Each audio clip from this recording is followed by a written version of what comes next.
Welcome, everybody, to the Minions of the Zoo Tuesday edition. Keeper Skep Tock, and with me I have Minions Prospero, Hello. Blind Press, Hello. and the Harry Channel. Evening. The little Tuesday coffee clatches gotten together, and this will be a nice little gathering as we uh, talk through the prospects for a new year of silliness in Washington and Ottawa. And, you know, I'm not a big viewer of any of the major cable services. I get most of my news from YouTube, people with YouTube channels.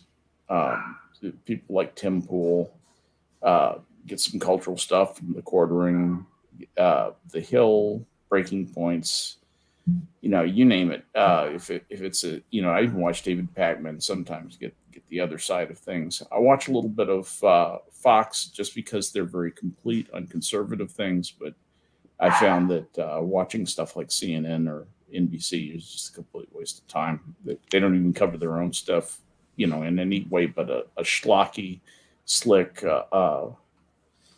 manicured, narrative-rich uh, delivery system, as though Jen Psaki was delivering the news. I saw Jen Psaki. I watched her press briefing today in preparation for tomorrow's broadcast with, where Joe Biden is allegedly going to face the press tomorrow. That should be entertaining to watch, and it's just she must want to kill herself at the end of every day. I don't mean that literally, but she just must want to tear her hair out at times, just from frustration, from having to throw out the absolute crap that she has to dish up to those people.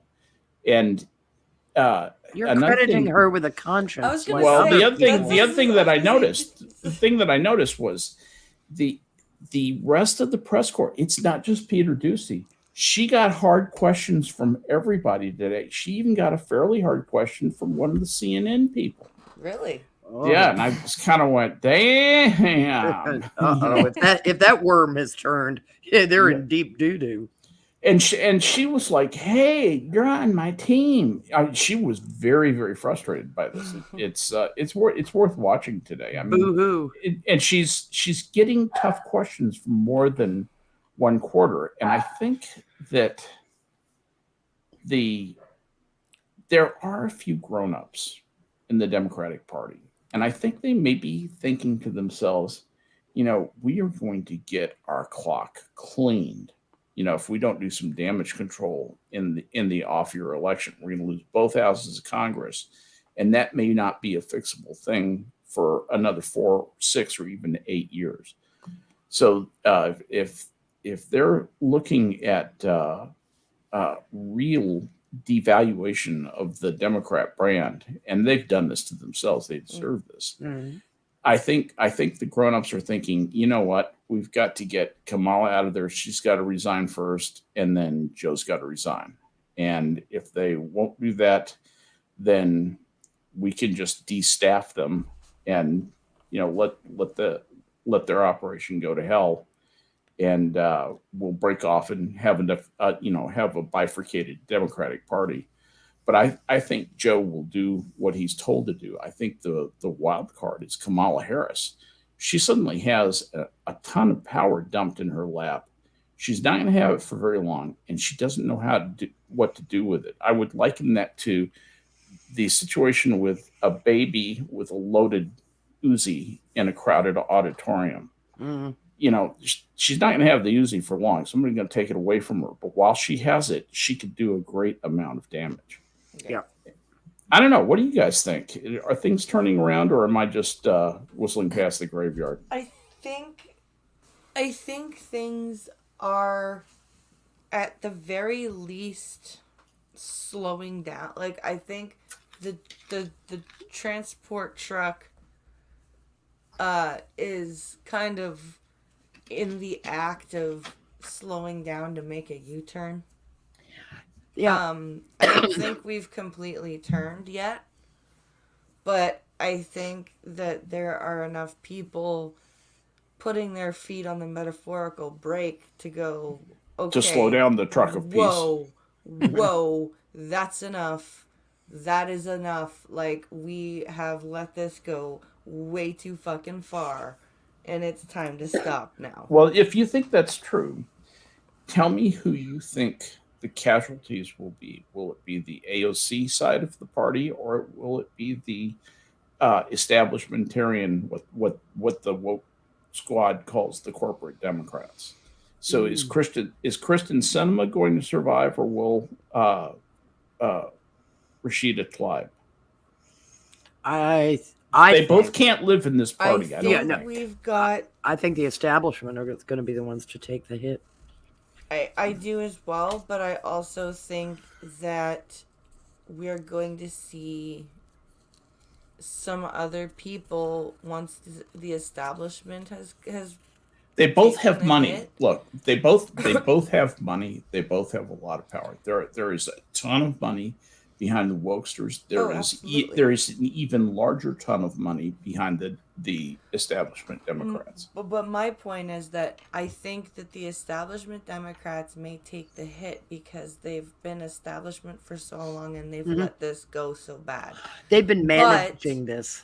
But on the other side of things, I don't think that the Rashida Tlaibs and the AOCs are going to survive for long. I think there are going to be some names that we may not have heard of or may have heard very little of going, hey, now that the establishment is gone and these fucking morons are, fucking morons, I am going to woo some of that ton of money that the establishment had. And I am going to pitch that I am less of a fucking moron and more of a centrist than these morons that are running around talking about communism. But I'm also going to pitch that I am not old school Democrat. Do you know what I mean? That's going to be tough because it's going to be a tough road. They've ginned up so many different forms of tension through their behavior. They've been authoritarian in regard to the pandemic, and they've actually clearly, by certain instances, awakened. Australia is an example where you see some the shift in the behavior of particularly toward the current Necronomicon. Did you just say Necronomicon? She did, yes, that's what I'm calling it. I like that. Thank you. I've called it Necro-Omicron, but I think Necronomicon is just simpler. Because it's a thing. But they've backed away from some of the lockdown procedures and that kind of stuff in certain places. Others have doubled down on it. And the political winds are not blowing well for them. As a result, that's one thing. The inflation that people are facing is horrible. Yeah. And it has slammed into them like a freight train. It's bad. And you've seen the shift in the press. They can't spin this. No. So they've given up. They've given up with that one economist says it's okay. They've given up. Now, the Biden administration hasn't gotten the memo. The Biden administration, this was great. I mean, I found out that in the instance of the OSHA mandate, they actually went to Lawrence Tribe for legal advice. Well, he's their daddy. Yeah. Well, he also couldn't have been more profoundly wrong. about the law, which Kind- frequently kind- is. Kind of it's sort of his specialty. It is his specialty. It's a little bit like the midget who can't reach the top shelf at Kroger, Robert Reich. You know, who can't. I don't know. Reich isn't an economist. Krugman is. Tribe and Krugman are the same guy. They're always wrong. Reich is always trained wrong. as an he's sort of trained as an economist. Sort of, kind of, but Yeah. he's not really one. No, He just thinks plays he one. is. He plays one on He plays Twitter one on TV. and on Twitter. Yeah. Trudeau. Oh, sorry. No. But between the economy, the pandemic, and what happened in Virginia in November about education, Mhm. because that turned out in their polling of the Dems that flipped to vote for Youngkin to be the thing, the dismissal of parents and the role that they play in education. Man, the Virginia Dems are really salty about him. Oh, they are salty as shit about it. And most of them are in the positions of running school boards and whatnot. So all the school boards are saying, we're going to maintain the mandate, which is in violation of what the executive order was, which is parental opt-out. No, you're not. The governor explained. Yeah. Well, but remember the House of Delegates passed a law. Fuck you. Yeah, fuck you. The House of Delegates isn't the same House of Delegates anymore. We still It have doesn't matter. I'm the governor. Fuck you. Yeah, and it's a parental opt-out. This is what these fucking assholes cannot get through their heads. Pardon my French, but there's no other way to describe. None of them are parents. No. Some of them are. Well, you can put a mask on your kid if you want to. Nobody said you don't have to. No.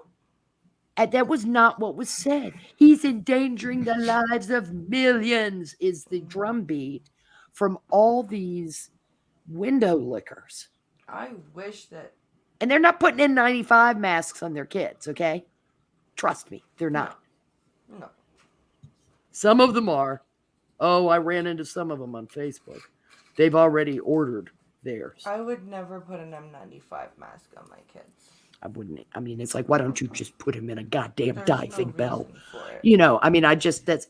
Regardless, we've got and what kind of goes along with the education is the ginning up of the racial tension. Yeah. And so they've got all these evils that they've released from Pandora's box: inflation, authoritarianism, outright advocating for segregation again. Yeah. And those chickens are coming home to roost. I don't see how it can't land on the establishment. No. Now it's going to, it is, the nimbus is going to catch the progs, because the progs have been really involved in the racism thing. Mm-hmm. Deeply involved in it.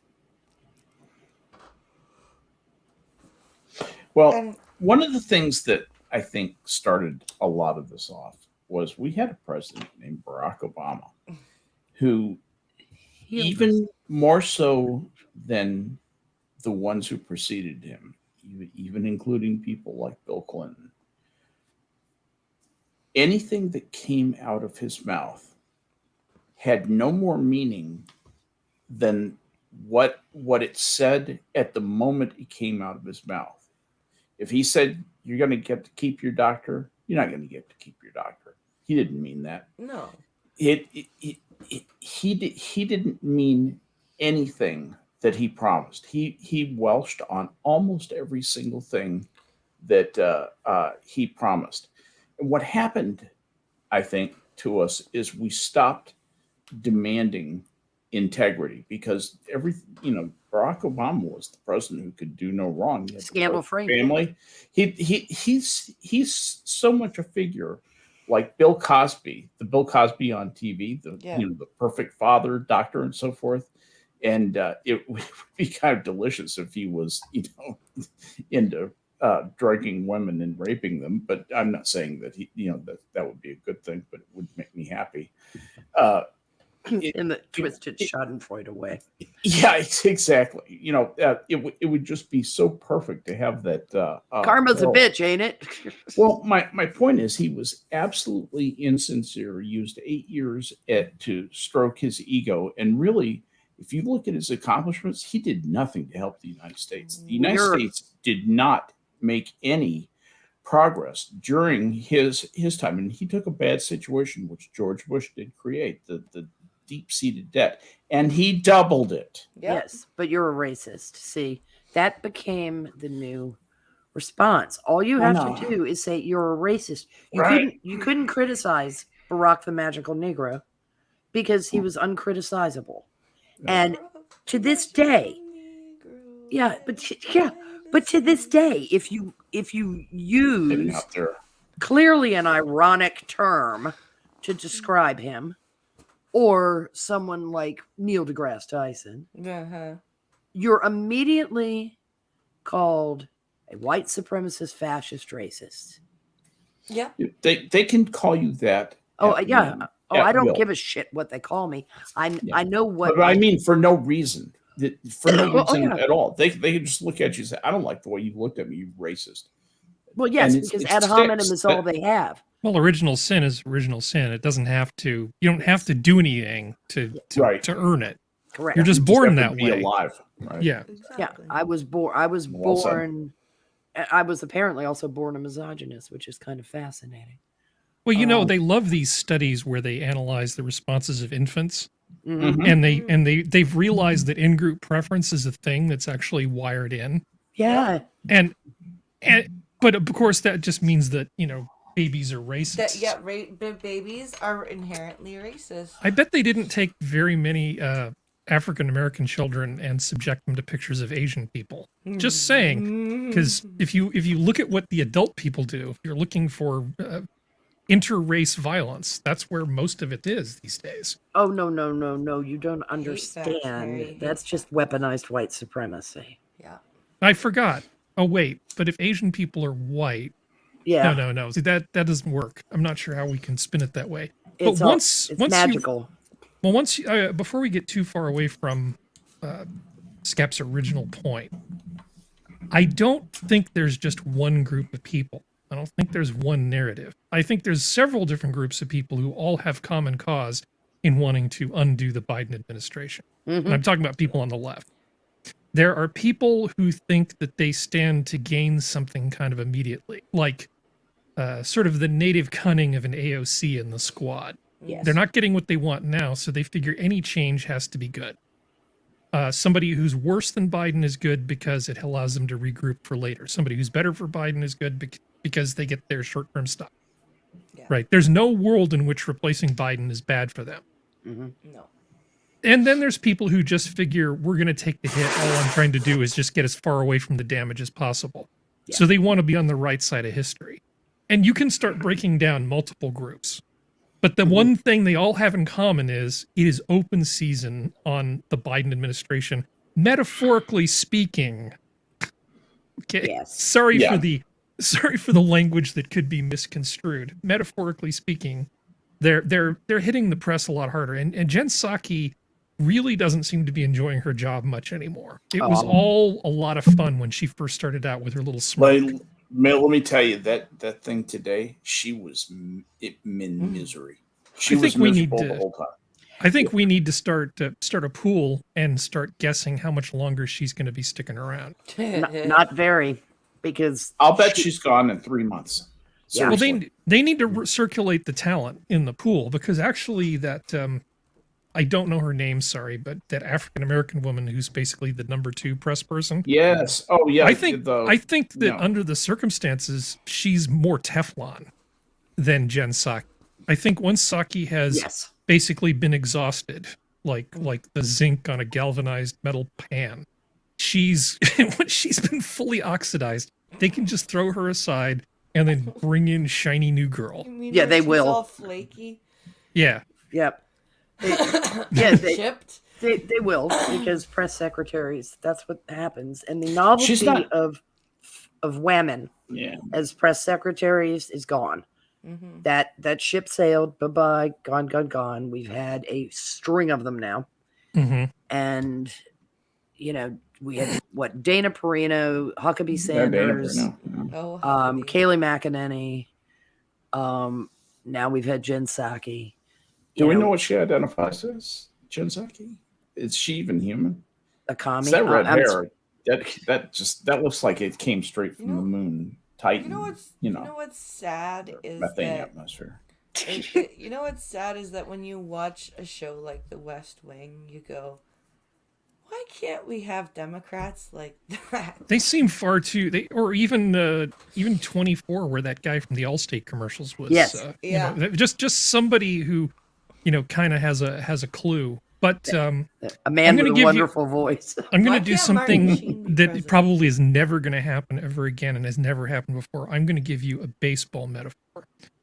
What they're doing with the press secretaries is a lot like what a bad baseball team manager would do with his pitchers. So, like, there was a period of time where with the San Francisco Giants that Felipe Alou was the manager, and he had just a string of just really good pitchers, but he would basically put them in there and just not relieve them. He would just burn through them until they got injured and then just cycle another one in. That's what they're going to be doing with press secretaries, because as his popularity drops more and more and more, the shelf life of his press secretaries is going to get shorter. Shorter. You could probably graph it, because where is he now? Depending on which metric we're looking at, he's as low as the 30s in terms of some of his stuff. The amount of time that you can be a press secretary when every single day is just going to be just soul crushing, I think is probably pretty limited. But that number 2 woman, I think professionally, I think she's actually better than Psaki is. She's much better at deflecting, and I think that skill will serve her well. She does not have English skills as good as Jen Psaki. As hard as that made me believe, I've listened to a lot of English skills. Yeah, she does. I've listened to a lot of the number 2, the little black lady. That's who you're talking about, little tiny thing. Yeah, and she does. She's not well spoken. She makes very irritating errors by getting things almost right. She'll say intention when she means intimidate or something like that. She does that almost every single. She'll make a word slip almost every single. So she's Miss Malaprop. Yeah, they're almost perfect malapropisms most of the time. They really are. The classic, but at any rate, that's a tough road to hoe. Yeah. No, but if you've got once you get into the 30s and God forbid the 20s in terms of popularity, just having somebody in there that you look more like a bully if you beat up on them is actually an advantage, because the words won't save you when you suck that badly. Right. And that's where we're going with Jen Psaki. The words are not going to save her. Her verbal skills are not going to save her, because you're already seeing it fall apart. Yeah, she's turning into a terrible meme. You see the little clips of her just trying. I mean, she's not as bad as Kamala Harris yet, but here the difference between Jen Psaki and the little number 2 lady is that you can engage Jen Psaki and she will interact with you cognitively. Oh yeah. The little girl, you just get more narrative dumped on you. It doesn't matter if you're for her, against her, or anything. She goes up there and she's fully programmed. And she's just a little narrative. She's a company robot. That response the other day was amazing. The one where they were saying, "Is it time to change directions on the COOF in terms of our policy?" And then she did something where she stumbled over a bunch of words and said, "But every day is like a time for change, and we're finding changes to implement plans we wanted to do all along." It's like, shut up. Yeah. She's terrible. The best time to do the best thing is the best time to do the best thing. Yeah, it was like you're just embarrassing yourself. Well, Kamala came out with one that was spectacular. Well, that's what I'm talking about. Yeah. Is Kamala. Oh, Yeah, yeah. he's talking about her response. It's a good time when for she us to said, do the best thing, so we're doing the best thing. At we're the going same to do time. the Yeah. same thing we do every day with the same tools we use every day because we have these things to do and we must do them while it's time to do the things with the things that we have to do them. You know the thing. Yeah. Fuck you. Yeah. She's an expert on the border, like Marx was an expert on fact. You know, there's no there. Yeah. Yeah. like Karl Marx was a motivational speaker. Like he knew Hegel. Yeah, they're the ship Hegel of was fools. just a host organism. Yeah, well, the tragic misunderstandings were made. Yes. He completely misunderstood what Hegel was about. Hegel never was suggesting that you be the antithesis. But anyway, the wheels are coming off the leaky rowboat. To mix metaphors, maybe I could be a press secretary. They put a lot of people of marginal competency in positions of great power. Yeah. This administration did, because it is an administration that, in the best of mental health, is headed by an extraordinarily mediocre individual. Biden has a nice smile, or had one. Now it's creepy. It looks like it's being caused by neural stimulant. It's the little girl hair coming out of the teeth that bothers me. But it's, he's always had a very lunch pail Joe genial facade. Well, that's gone. Amtrak Joe. Yeah, that's gone, as has his cognitive function.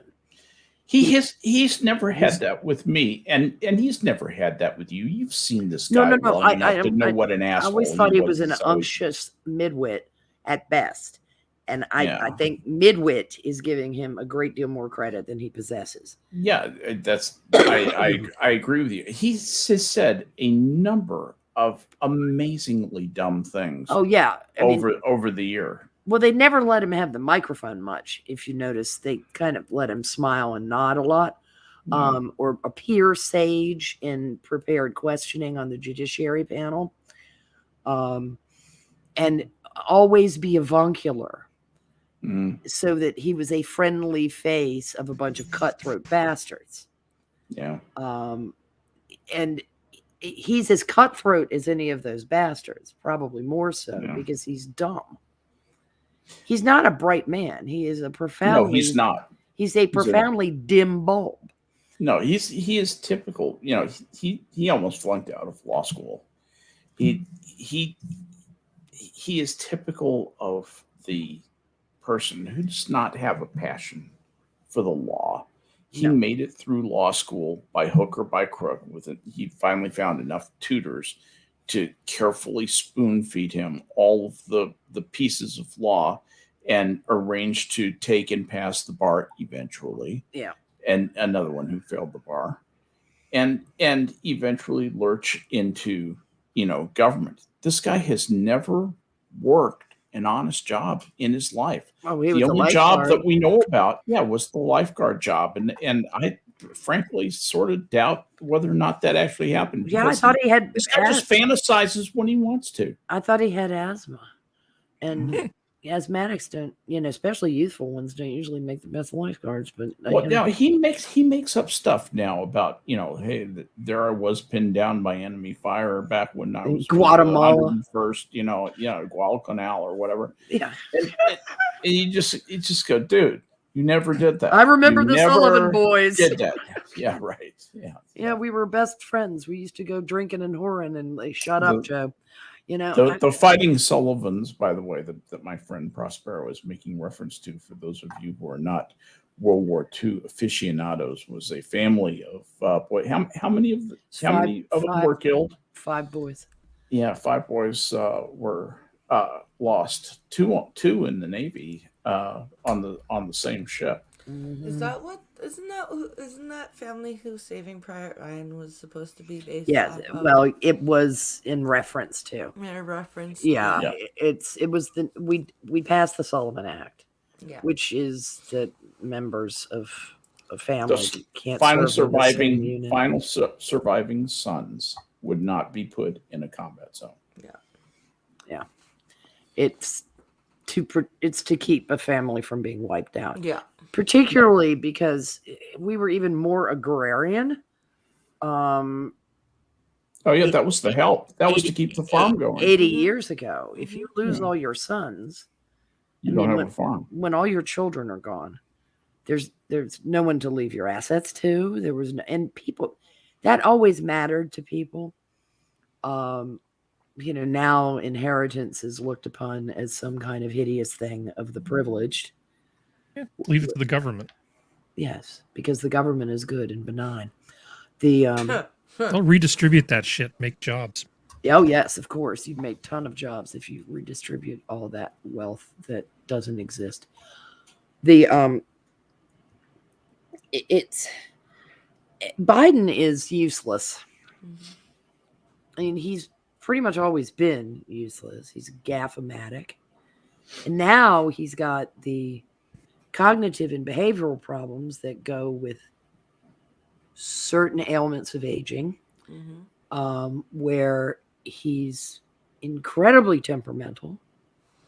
He yells and hollers for no reason, quite inappropriately about things, and he's making shit up out of whole cloth. Stuff that even his fanboys can't justify. It's almost like you can almost see like the sundowners. Yes, except he does it smack dab in the middle of the day. Yeah. I don't know if the sun comes up. Truth be told. Hello, Prospero. Johnny Hellcat joins Blackface Prospero's here. I know that's what it just. I know it's supposed to be a cat face, but God, with that hair, it doesn't form to my face. It doesn't work for me. It's terrifying. It's terrifying. It's terrifying. Yes. Glad to have you with us, Johnny. And I'm glad you come by, man. No, I just noticed your message, so yeah, good. Well, I'm glad. If I may, I'd like to posit a perspective from the northern side of the border, because we've kind of got a mirror image of government here. The Liberal Party is doing its best to copy the Democratic Party of the United States. Up to the point where at the beginning of the 2021 election, Trudeau was actually saying Build Back Better for the first 3 or 4 days. Until, and then he just said, he changed it to something it was something else. But he just, it was like somebody called him from the White House and was like, you can't use that. You know what I mean? It was like, yeah. He literally just stopped saying Build Back Better. The funny thing is that the White House stole it in the first place. No, of course they did. From Bojo, of all people. But the thing is that Trudeau is not understanding, much like the Biden administration. What do you mean? Just how much people, even liberal people, are getting very sick of the flippant attitude towards Canadians. Like you were speaking of inflation and how the media just can no longer pretend that it's not a thing. A thing, yeah. Up here we had just before Christmas we had a question period where one of the Conservative members of Parliament asked Trudeau point blank, "Do you even know what the cost of a loaf of bread is now? Do you know what bacon costs now? Do you know what it costs to fill up the gas tank? Like, do you know any of these things?" And he wouldn't even speak about inflation. He was, "Oh, well, we're working to implement national federal $10 a day childcare." And everyone's like, "Okay, but they were asking about inflation and food prices. Why are we like they're just completely ignoring." Why is the most unfair, most regressive tax ever devised by man or God being inflicted upon the people who are least able to afford it? Yeah. That's the question that you ask about inflation, because that's what inflation is. It and the thing is that our inflation over the past year has gone up 4.5%. Aren't you lucky? Yeah, only 4.5%. But for 37 million people, that's a lot of that's a big increase.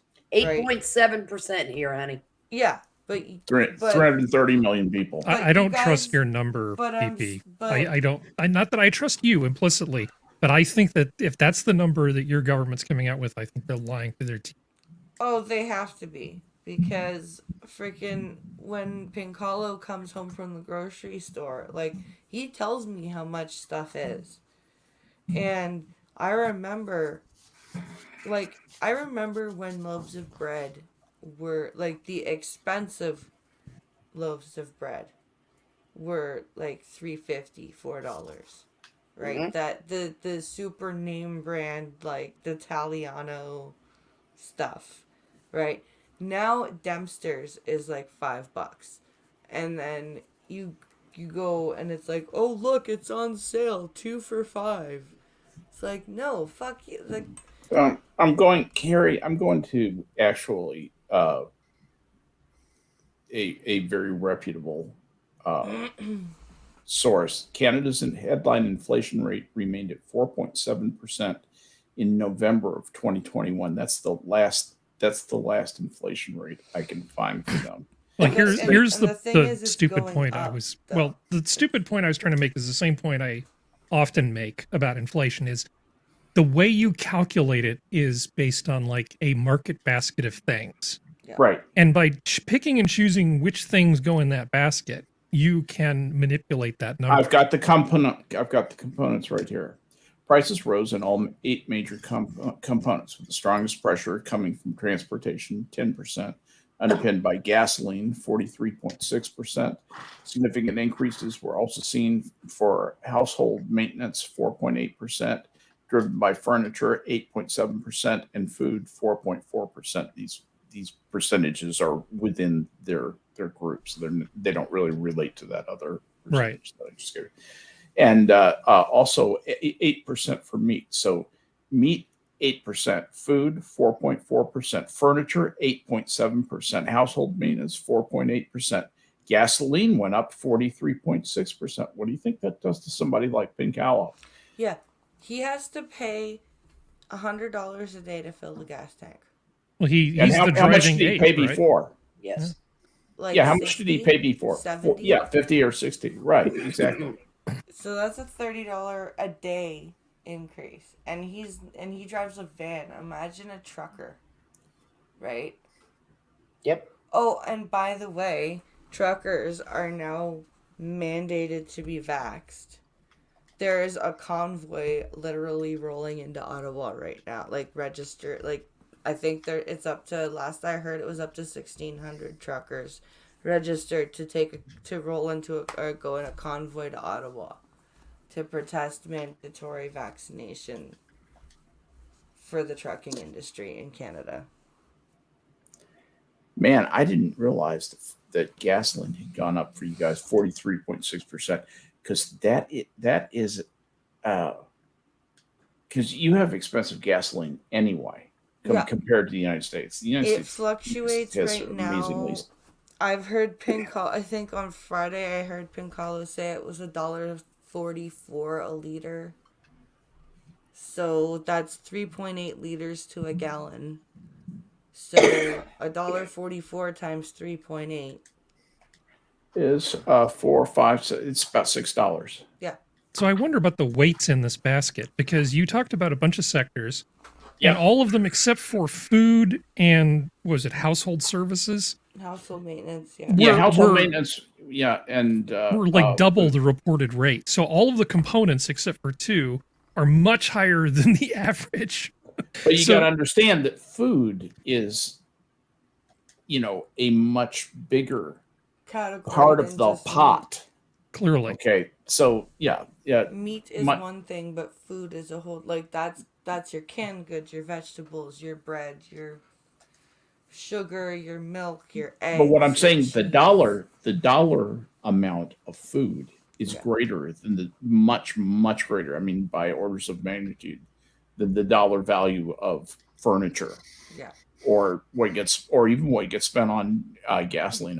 I would submit that probably you spend more on food than you do on gasoline. Well, because get this, a gallon of milk, because our milk comes in those 3 liter or 3 bags of milk each for 3 liter bags equals about 3 liters or 3 liters of milk, which is almost a gallon. Okay. We buy the whole milk, the 3.25% for the kids, but we don't buy any fancy dancy organic. It's just your basic milk, right? $5 a gallon. Okay. Eggs, Pincalo tries to find the larger pack. So that it's worth the money, because they do tend to charge you a little bit less if you buy in bulk, but sometimes he has to buy the dozen, and they can be almost $3 for a dozen of just regular freaking large eggs. What do you pay for a loaf of bread?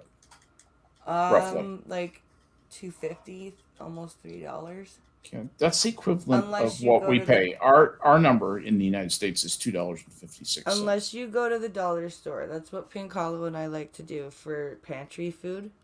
Yeah. Is we go to the dollar store, because the dollar store takes all of the damaged packaged foods. The cans are dented, or the bread is a little smushed, or something, or it's the food is fine, it's just that the packaging is damaged. Yep. So it goes to the dollar store. So Pincalo goes to the dollar store often to fill up the pantry with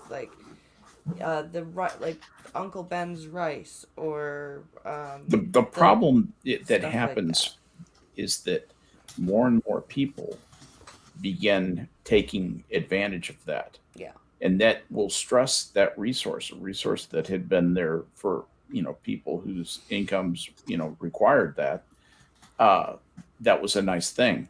Now you'll have more and more people forced into it because the value of their money, the value of your money is slipping away. Yeah. And even if you took our example a few minutes ago, we talked about that it costs $30 more to fill up your car.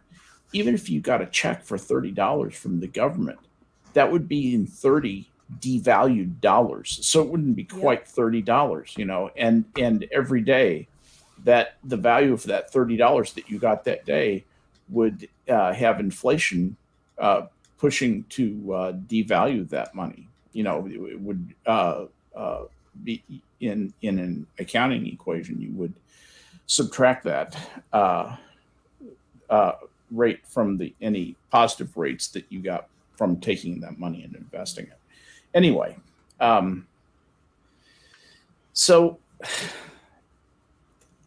we have all this stuff going, and what everybody probably can agree is that Biden didn't come in and save the day. No. I mean, even Democrats will admit that Biden did not come in and save the day. Americans are not like Canadians. We're not as patient as you are. You guys will be patient with a guy like Trudeau and just give him chance after chance after chance. I don't know why, but that's your national character. And that's the other thing is that a lot of Canadians are stuck hearing that, right? Because of our system, the way our parliamentary system works, right? The only reason that we have Trudeau is because of 70,000 fucking morons in a little place called Papineau, Quebec. They keep voting for that motherfucker. The problem is that if you didn't have Trudeau, the left would invent him. He wouldn't be named Trudeau, but he'd be just as bad. Jagmeet Singh, and he would be actually in some ways worse. In some ways, much worse. Jagmeet Singh is fucking terrible he scares the shit out of me. He's terrifying. He really is terrifying. I've watched his speeches. Oh my God. When he stood up in Parliament and said that we should stop defending Israel and called him out. Yeah. Nobody called him out. I was like, and I know that there are Jews in Parliament. And I know that there are pro-Israeli Jews in Parliament. And they just sat there. So you guys haven't gotten rid of the Jews in Parliament yet? No. How open-minded of you. So when he gives his next speech on the floor of Parliament and says there's work yet to be done, we'll know what he means. Mm-hmm.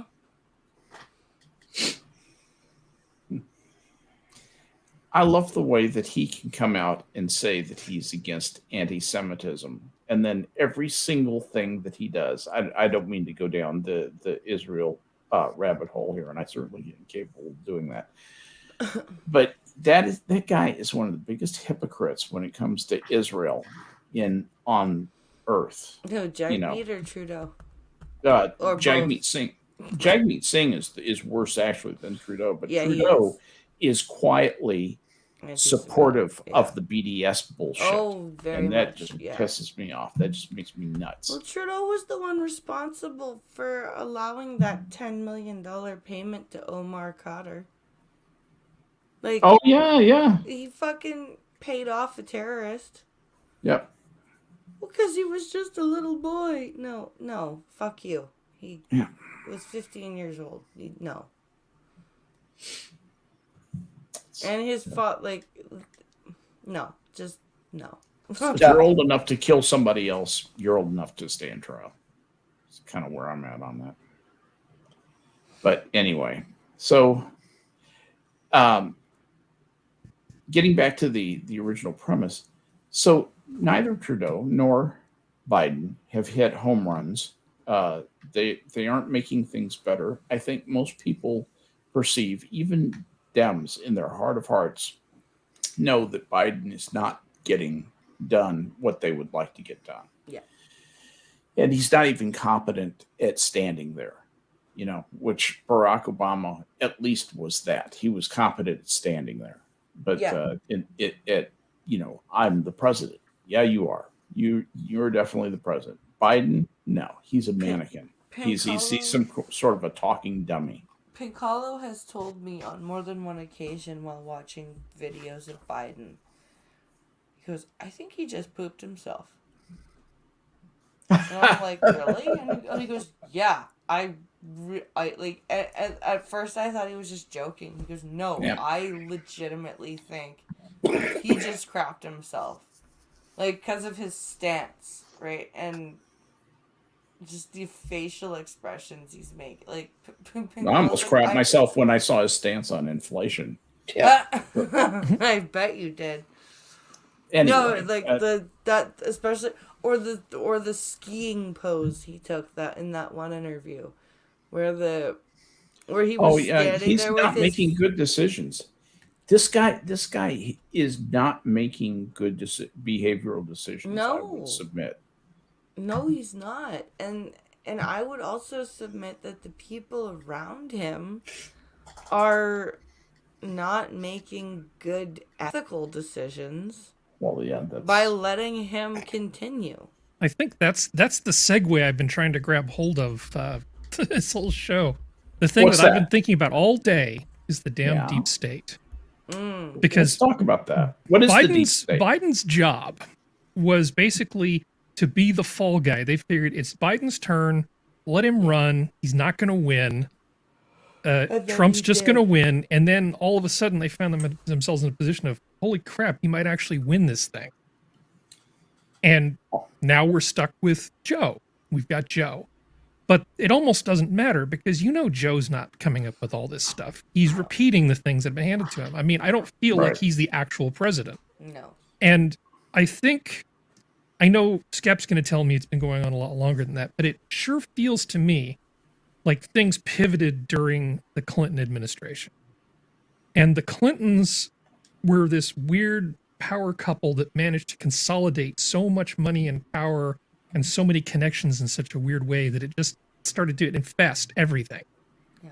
It infested the government to the point where you've got people talking about conspiracy theories that, if true, would mean that even while Trump was president, many aspects of the deep state, meaning entrenched bureaucrats and people working at counter purposes to the administration, right? Yes. Mm-hmm. Working on whatever long-term agenda they have, whether it's a neocon agenda or whatever, are pulling the levers on all sorts of things. And the FBI is the one that looks, really suspicious and all this sort of stuff. Yeah. And I'm not saying the FBI is guilty of anything. I have no proof of anything. I'm not trying to spread a theory. I'm just saying that it kind of stinks, because you keep seeing the FBI going off and investigating people for things that look more political than interstate crime. Yes. I think that what you have is people who are not supposed to be politically driven, pursuing political ends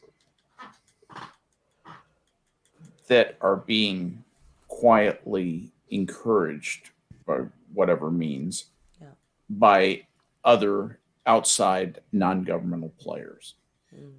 It basically, the people you call in the deep state, the people doing whatever they do for whatever purposes they do, I think a lot of those purposes are being funded, encouraged, promised future jobs, being included in as one of the dependable good folks by various companies and interests and lobbying groups and K Street groups and whatnot. I think there are a lot of those different interests in back of different people in the government, and they use them differently and sometimes at cross purposes to one another. So that kind of makes me happy in a way, because it means it makes it hard to get a lot of momentum in any one coherent direction. But every once in a while, there's enough commonality between them where they can really corrupt an agency. And I do think that may have happened to the FBI. I actually find myself agreeing with you, Harry. Well, I think it's interesting that you picked the Clinton administration as I picked it as the turning point. And I say this for a variety of reasons. I went back and did a survey of Scientific American to see when the narrative about global warming changed, or global climate change, or whatever we're calling it. And I noticed when I was going back through magazine archives from various things like Scientific American that there was this huge shift around 2006. But it started a little bit before that. As the government's gotten bigger and bigger and bigger, and there's more and more regulations and there's more and more departments, it just gets bigger over time. The number of people who are just cogs in a machine that don't really get swapped out just gets to be larger and larger. But these people also have influence in the press. They have influence in, political campaigns and the parties and stuff. I mean, when the Democratic Party ran out of money, essentially, the Clintons moved in. This is fact. This is on record. The Clintons moved in and basically cleared their debts. In exchange, and the Democrats were essentially beholden to them. And everybody knows about all the shenanigans that went on with Bernie Sanders that first time. because it was Hillary's turn, and it didn't hurt that people like Donna Brazil were in her corner, in the media with the connections into the DNC. So we don't know all of what's going on. There's no way we could, but we get little glimpses of it every now and then. And what you see is this sort of giant circle jerk that's going on between the media and the lobbyists and industry and the defense contractors and all these people. I mean, I know I'm sounding like one of those old guys that's got the room with the pictures and the string and the pins, but I don't really believe that. See what they're doing? That it's quite like that. But I do sort of feel like every now and then you kind of get a glimpse of it, and it's like out of the corner of your eye, like people say they see shadow people. You get like a little glimpse of it, and then when you look at it, it's not there anymore. It's like, well, right. Shit. And just when you feel like you can get a hold of something that makes sense, then it all disappears. But then we have Biden, who is an empty shell. Right. And you know that there has to be something like the thing I'm talking about, because otherwise, where's all the direction coming from? It's not coming from Joe. It's got to be coming from somewhere. We know that it exists because we can witness the actions upon the empty vessel that is Joe Biden. That's how we know that something like that has to be there, because otherwise, where's it coming from? Yeah, fair point. That was a long way to go to make that point. Sorry. No, it really gets, as you always seem to, gets me to thinking that. So what does all that mean for what's going to happen in 2024? I think that I think I said that I think the grown-ups in the Democratic Party are looking at this and say, hey, we really are going to lose both houses. And it's going to be bad enough where we may not be able to get well even in the next election. It may take a couple of 3 elections to get better. We need to let the Republicans into power and let them take it on the chin for a while, and get everybody dissatisfied with them. And then we can, promise them the moon again and have a big comeback. I think they have to be thinking that way, because that's what's going to happen. That really is. And the only question at this point, in my mind, is how big a thumping are they going to get? And I know, Republicans that, well, I don't want to think about that because it might not come true. I'll jinx it. And I don't think that way. Let's think about this, in terms of what really is going to happen. Does anybody think that the Democrats are going to have huge House and Senate victories in the off-year election? If you do, I want to know why. So I can't figure it out. I can't see that. I have a prediction, but I've been talking too much, so I'll make it really quick. My prediction is... I want you to talk more. My prediction is that incumbents tend to do very well. So of the people that are choosing to stick around, they know there's a pretty good chance that most of them are going to be there next time. But of the people that are retiring and all of the seats that are basically up for grabs, those people, there's a very good chance that a majority of those are going to swing Republican. So if you think you're a safe incumbent, or relatively safe, your number one mission is to basically get out of the blast zone. I'm metaphorically speaking. I mean, the electoral blast stuff land zone. On you. Yeah. You just don't want any of it to get on you, right? So they're trying to just distance themselves from the crazy and stuff. I think that the progressives think that there's an opportunity here. There isn't. But it's also not a coincidence that the thing that they're most focused on right now is, what should we call it? Fortifying voting rights. That's the most important thing to them right now, because if you think you're going to get absolutely clobbered, you want to make sure that every single one of your voters is able to send in a mail-in ballot. Yep. I think I did that in a way that won't get us in trouble. Yeah, they're trying to as many times as you feel as it's appropriate too. What were you going to say, Prospero? They're trying to stave off the hemorrhaging. Yeah. That's why they are so desperate in spreading a false narrative that voting rights are impinged by any of these laws. I mean, the fact checkers had a hard time with Biden's shit fit because he flat out lied about the Georgia law. He was just spitting straw into gold, little Rumpelstiltskin was. I mean, it was spectacular. And I mean, any fact checker with a pulse and a concern for keeping any clients and or readership had to basically go, well, it maybe isn't exactly as he said. You know how they do it. Right. It's partially false, partially true. And then they spin the hell out of what was true. Yes, there is a U.S. state called Georgia. It is right. It is true, but yes, yeah, the giant but. Oh no, what was it? While technically true, well, yes, whatever that lovely one. Oh my God! Between PolitiFact and Snopes, it's spectacular. You know, and some of the stuff they can't even cover up.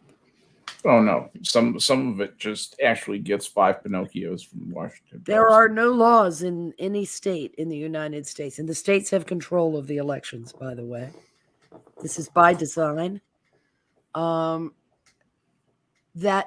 are prohibiting anyone other than convicted felons from exercising the franchise.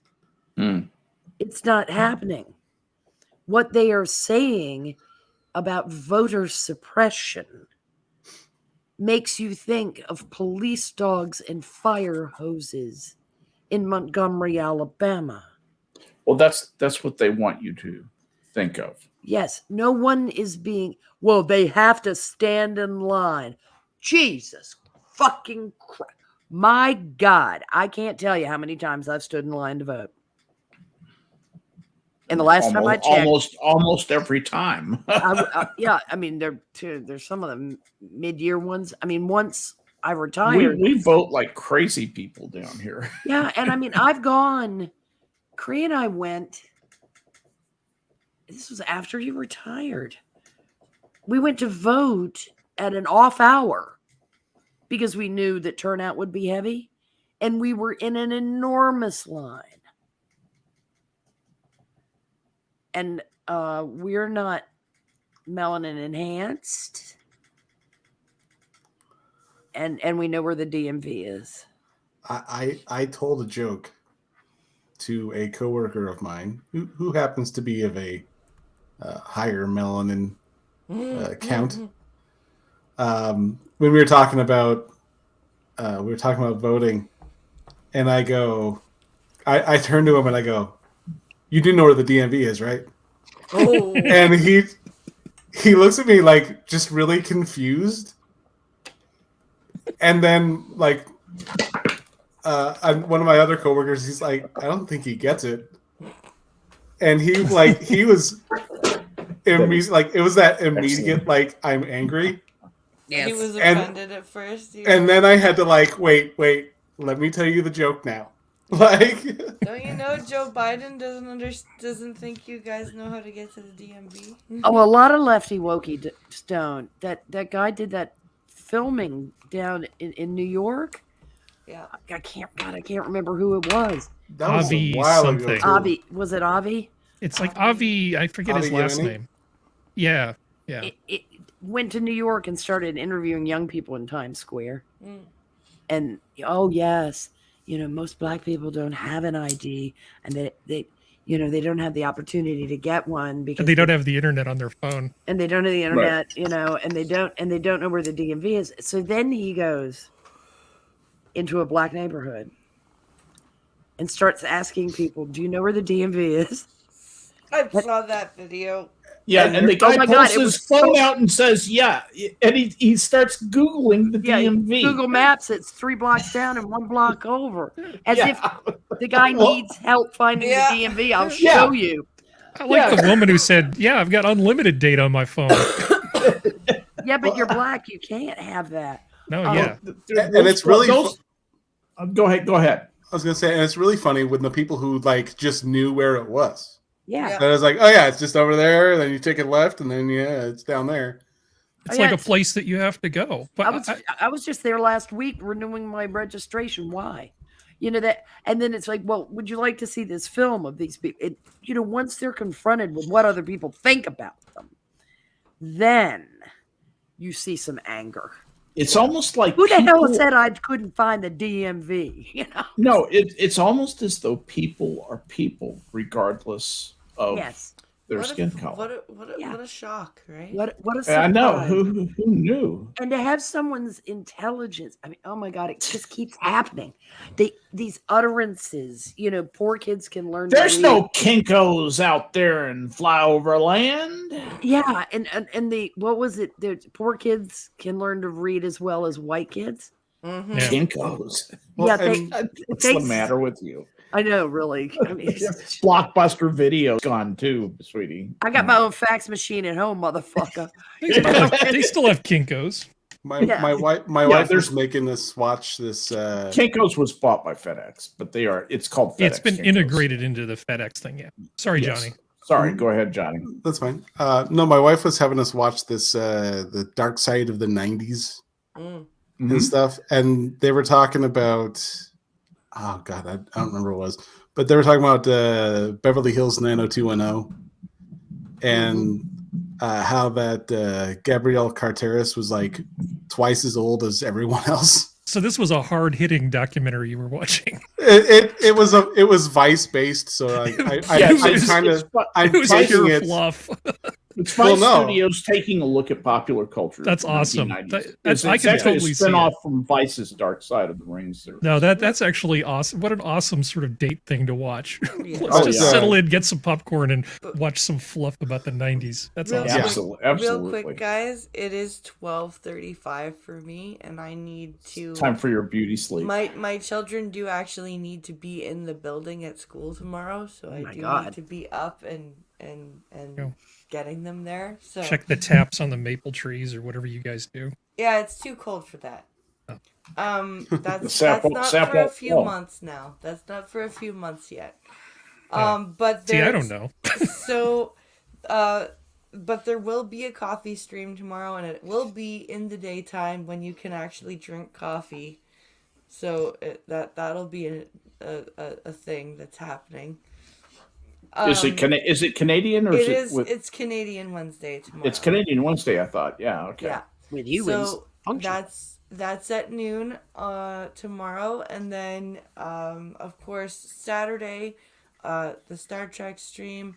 We're gonna do the strongest women and the weakest men in Star Trek.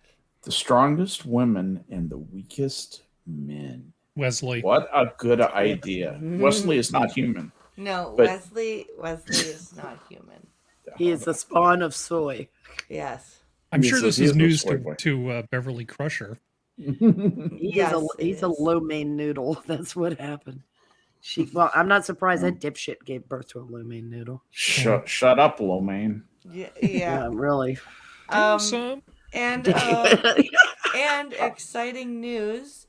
As we speak right now, my new computer is sitting in my P.O. box. Hot damn. All right. So, go break that bad boy out. Yeah, it's gonna be life-changing for you. It is. It really will be. All right. So I'll see everybody on the coffee stream tomorrow, and we'll be there. Skep Tock for having me. It's always fun. Oh, and don't forget, the 500th coffee stream is going to be on February 1st.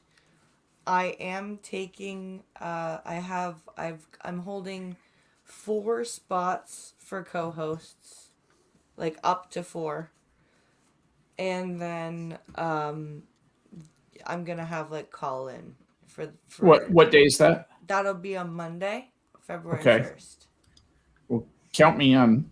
Okay. If I can throw my name in the ring. I would love to. February 1st is a Tuesday. Is it? That's if you need. If you get better people though than me, just don't hesitate to throw me around. No, throw me aside. It's a Tuesday. But then January 31st it'll be. not February 1st. January 31st. I thought February 1st was it. We will be circulating the time and date of Sorry. this celebratory event Yeah. just prior to it going. And you don't have to include me if you get better people. Oh no, I'd love to have you as a co-host. I've already got so that's 2 co-hosts and me, so that's good. That'll be good. I don't want there to be like lots of dead air and stuff. So I want there to be conversation. Yeah. Well, I'm really excited about your new computer and excited about the show 500. That's quite an achievement. And go get some beauty rest now. All right, and, guys. get ready to go. Have a great night. See you in a few hours. Good night. Good night. Good night. Good night. But so yeah, like she's talking about how anytime that she had an idea of what to do with her character, she was told that Middle America wouldn't appreciate that kind of thing. Really? And when they were taught, like they did that whole, Circus of the Stars thing, she was partnered with Alfonso Ribeiro, and they did this tightrope thing, and she goes, she did this thing, and then she gave him a hug because like she was freaked out. You're doing a tightrope walking thing, and there's no net down there, so of course you're shitting your pants. So she jumps over and she hugs him, and they're like, "Oh, you shouldn't do that." And she's like, "Why? Like it's everyone likes Carlton. What's going on?" Yeah. And they're like, "Oh, Middle America, blah blah blah blah blah." So like the central Middle America's racist, huh? Yeah, like flyover states don't appreciate mixed touching, and it's like and it's like you hear that, and it's just like, who the fuck do these people think they are? Like they've never left the den of iniquity that is the big city. And the only thing that made me think of was an episode of The Critic when Jay is flying from New York to LA, and there's an airplane, and I think there's somewhere either in Nebraska or Oklahoma, and it shows this farmer, and he's like, "Yep, there's another one, going to the land where dreams are made and films are produced, and son, get my gun." Yeah. And like he just goes, gets a shotgun and just starts firing at the plane as it's going over. Just because the quality just because he gets more and more mad as he's seeing a flight going towards LA. It's just I remember when flyover states was used, or, the early days of the use of the term. Mm-hmm. And there's been a little gaslighting about the term, because the term came from the city. It wasn't invented by the people in the flyover states to refer to how that. Oh yeah, that's it was in the New Yorker or something like that. That and there really was that kind of view of how people saw what was important about the United States, and it was the Eastern Seaboard and the West Coast. They went to Chicago that one day and went to a museum. Yeah. With a dot in Chicago and like Miami and Disney World, and that was it. Everything else was just vast nothing full of cows. And by cows, they meant the people that live there. I mean, they just the contempt is remarkable. It was just Cracker Barrels as far as the eye could see. Yes, absolutely. And Golden Corrals and yeah. Well, I was talking with my dad, about politics, and I asked him, I'm like, well, who do you plan on voting for? And he goes, well, as far as I'm concerned, whoever will do something better for the state. And I go, okay. And he goes, well, who are you thinking about voting for? And I go, I'll vote for the first presidential candidate that comes into the state, stays for longer than 2 days, and doesn't say something completely fucking stupid. Good luck. And the first person to do that, Donald Trump. And I still didn't vote for him. But no, it was funny because in all my years of being able to vote for a president, not one presidential candidate stopped by to campaign in Montana because the votes aren't here. No. Yeah, we have a lower population. I wanted to. We're a 2-vote state. Yeah, bighorn sheep. And you're definitely flyover country. And I wanted to look this up, and I went down through one of my Oxford links, oddly enough, and wound up. The term flyover country is often used to derisively refer to vast swath of America that's not on the Atlantic or Pacific coast. It sounds like the ultimate put down to describe places best seen at cruising altitude, the precincts where political and cultural sophisticates visit only when they need to. But in fact, as a saying, flyover country isn't quite the elitist insult we imagine, and it's not even all that old. The Oxford English Dictionary's first citation for flyover country is from 1980, 59 years after flyover was first used to describe an aircraft passing over a place, and about 30 years after the advent of nonstop transcontinental commercial flights. So Thomas McGuane began an Esquire article about the landscape painter Russell Chatham with the line, because we live in flyover country, we try to figure out what is going on elsewhere by subscribing to magazines. So this did come from an elitist organ. I consider Esquire to be an elitist organ, and it was. I'm pretty sure that was in the period. 1980. That Esquire's headquartered in New York, isn't it, Prospero? I think so. I would love to have some confirmation of that, but I am checking.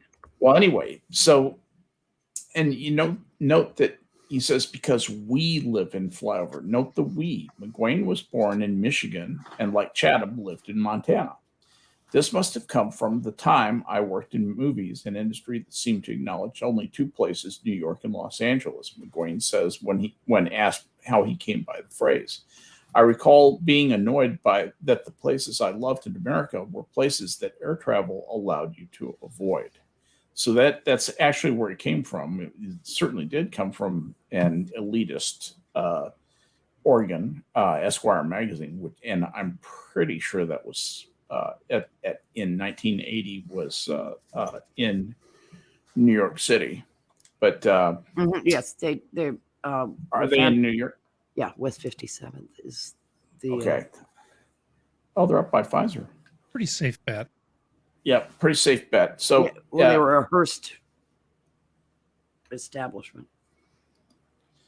Esquire was founded by the Hearst. Was it founded by the? 1932 Hearst. Was it to compete with Atlantic? Must have been, right?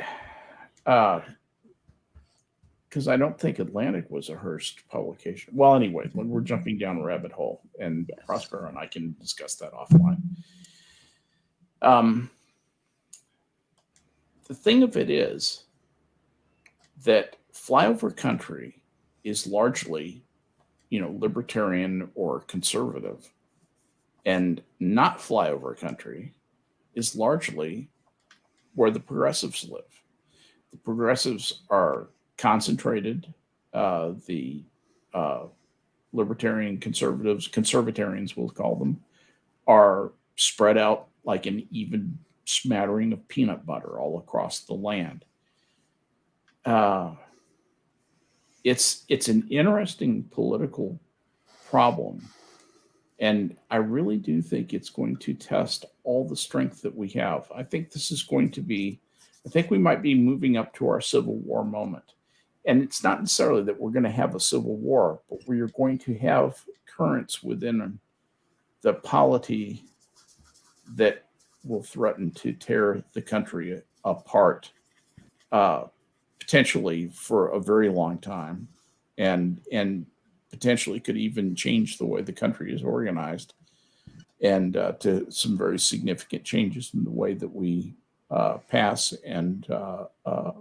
laws and the nature of, it might be time to look at that and to say, hey, with the amount of wealth and prosperity that's around, can we make a go of having a confederation of much more powerful states?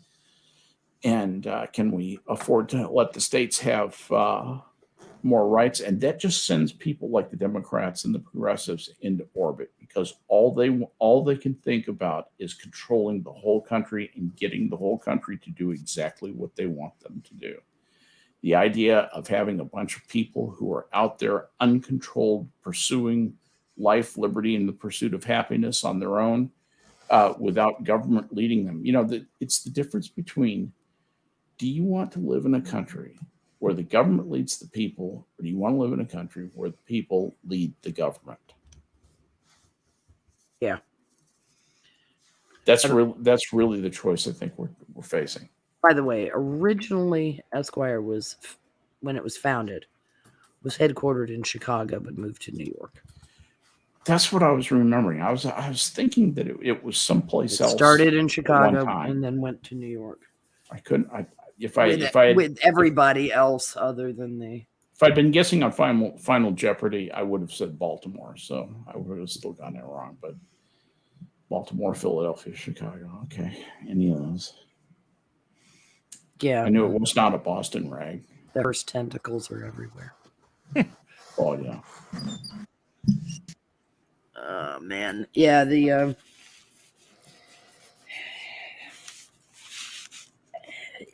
as far as your Civil War metaphor, yeah, I don't necessarily think. I mean, I think it's a very uncivil war of words on a political landscape. Provided the authoritarians realize that they have screwed the pooch for Team Blue, particularly over. But have they? I think they actually have. Well, what makes you say? I don't disagree. I just want to hear. I think that Virginia was a bellwether, and I think that has put the fear of God in them.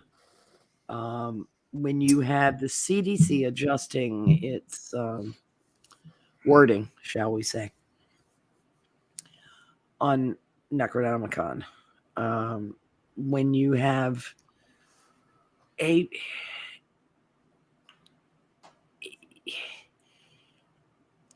concession that the economic impact of lockdown and some of the mandates and some of those issues causing all kinds of downstream issues. Mm-hmm. Not to mention this foolhardy, we're going to spend all this money not on infrastructure, but talking about it. You're going to print all this money. Well, that's it, though. Jesus. And then spend. And really all they've done at all is PR. Buttigieg was taking a leave of absence during the peak. But what they're talking about now, doing now, is completely monetizing the debt. Oh, lovely. Oh, yeah. What do you think that will do to the value of the dollar? How many euros do you think the dollar would be worth then? Yeah. Not a goddamn... It'd be counting in the pfennigs. Yeah, I was going to say we're going to need to get ancient German tiny pennies. We're going to need to get the Excel spreadsheet that was developed for Zimbabwe. If you like, it's a wheelbarrow. That's not a wheelbarrow. It's a wallet. Yeah, it's if you like your Venezuela, you can keep your Venezuela. Yeah. I mean, I don't want to see people with Pokemon cards in grocery stores swapping them for bread, but that's what you're looking at. What you're going to have is people raising rats for meat at home, and the government coming around to tax the rat farms. Yes. So instead of Donald Duck orange juice, you're going to have Bugs Bunny rabbit packages. Exactly. Yeah, and you'll have rabbit starvation. If you want the French Revolution, this is how you get the French Revolution. You keep doing dumb, stupid shit like this.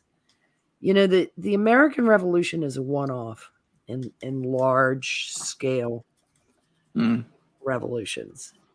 And there are two reasons. One, you think Louis was more engaged than Biden? Yes. Yeah, actually. He was certainly more cognizant. Yeah. Not particularly caring about the matters, because a divine right monarchy is a powerful drug. Those that kind of believe that they were willed into existence by God consume. And he's the last of the divine writers that was already going by the wayside. Louis was kind of insistent on maintaining the status quo.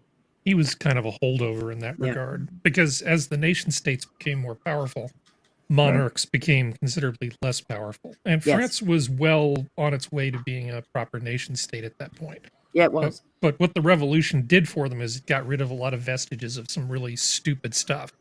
It standardized weights and measures and language and just all kinds of things. So it really got them over the hurdle to becoming a proper country.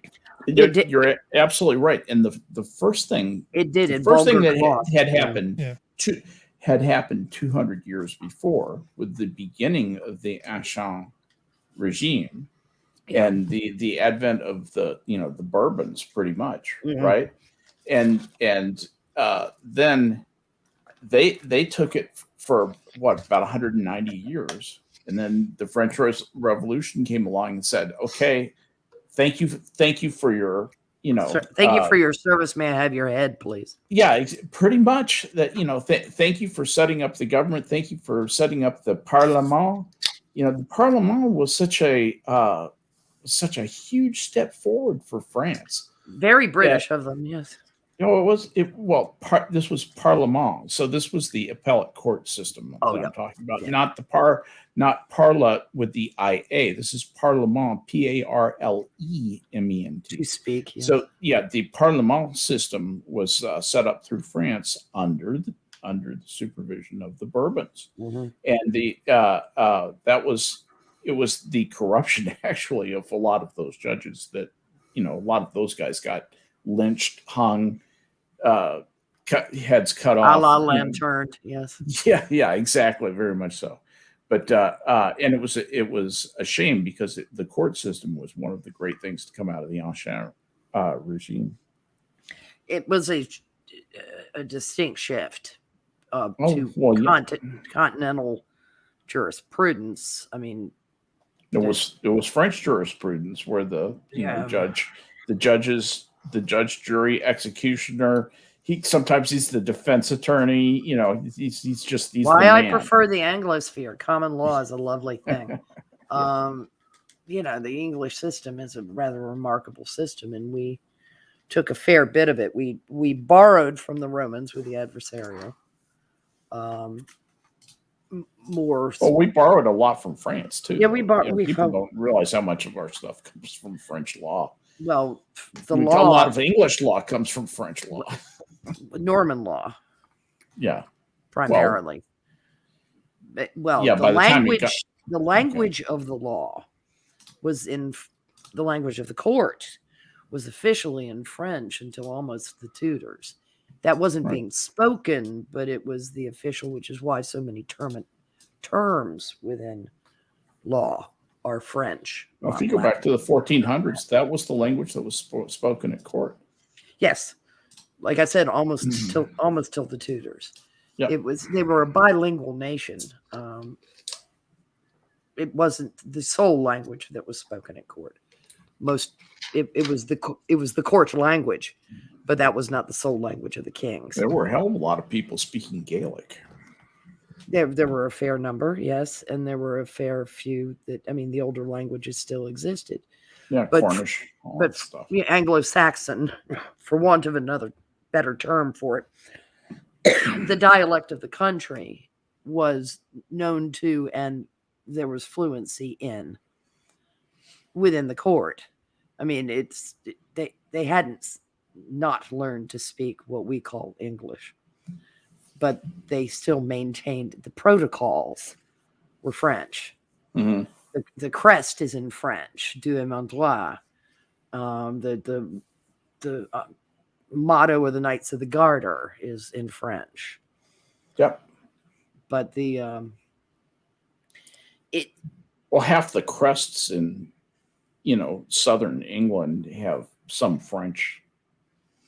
Well, the official crest of the, if you go to Williamsburg, to the governor's palace, the crest says Dieu mon droit on it, because that was the official, and that was Georgian England, which did not speak French.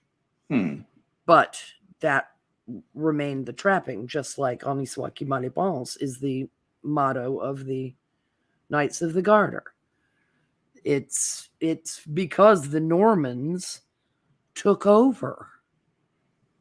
That was a rather thorough takeover.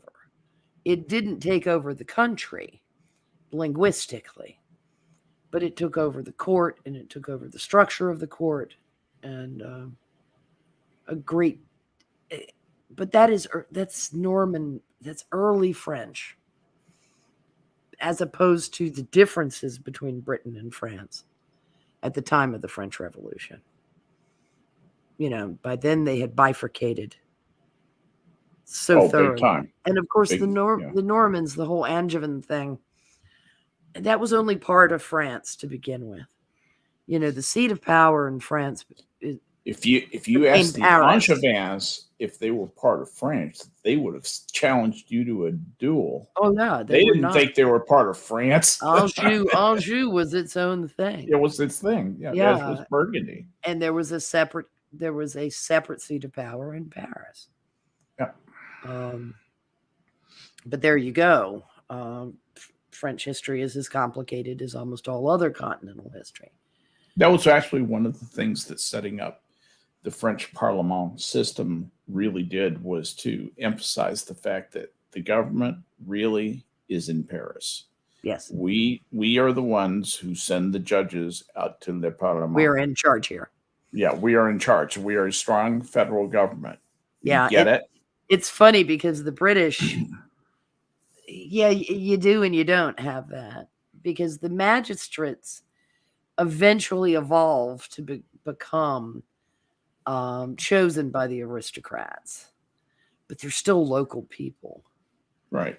They don't come from London out to York to sit for the assizes. They're local Yorkshiremen, chosen by the local aristocrat. Or, at times, they were the aristocrat himself. Some of them served the dual purpose as magistrate. But most of them didn't want to be bothered with it, so they had a surrogate of some kind. Which also meant that aristocrats really never faced judgment.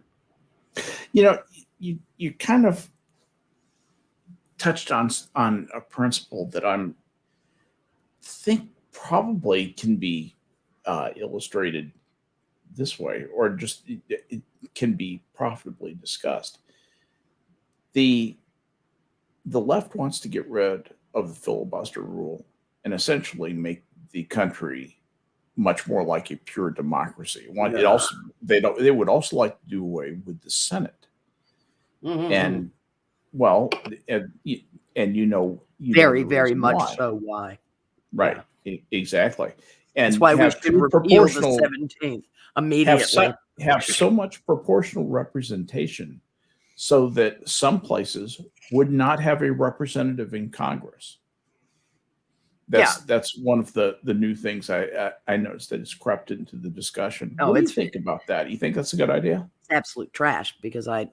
What's wrong with the direct people democracy is garbage. We like gridlock. Gridlock was by design. We like gridlock. We want you to sit up there and make a bunch of noise and draw your salaries and smoke your cigars. And when you guys, about 60, 65% or more of you agree on something, do that. The rest of the time, do nothing. Yeah, well, really. I realize that, but what's the case for democracy? Why do people want us all to have phones and the entire country vote on everything? So that if everybody decides they hate this guy and the country votes, it's 51-49 to kill the guy, he's dead. It's a bunch of it's facile cookie cutter thinking. I realize I'm inventing like a Robert Sheckley fantasy here. It's an world. An equitarian view of everybody. Yeah. Right. And I'm sorry. What's wrong with that? Because it is utterly false. We are not all the same. We do not have all the same needs.